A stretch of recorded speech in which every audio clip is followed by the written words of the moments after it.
In the news tonight, President Rodrigo Duterte has visited some victims of the powerful explosion that happened in the town plaza of Hilongos, Leyte. The president has distributed 10,000 pesos to the 10 victims who are still recovering in a district hospital.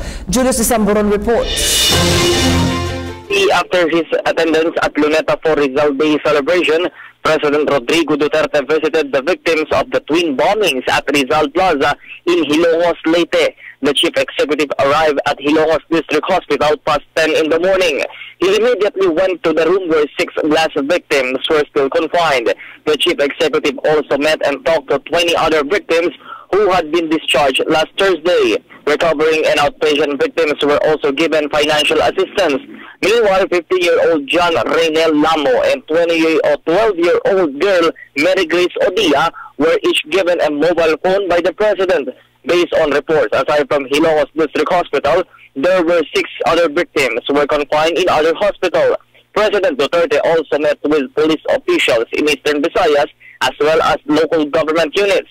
The president instructed the police officers to solve the bombing as soon as possible, as well as an assurance that those responsible for the blast would be brought to justice. Authorities were looking into the possible involvement of other drug syndicate as behind the bombing. If we can remember, Kathy, last Wednesday, at least 1,000 people were at the 300 square meter town plaza to watch an amateur boxing bout as part of their festivities.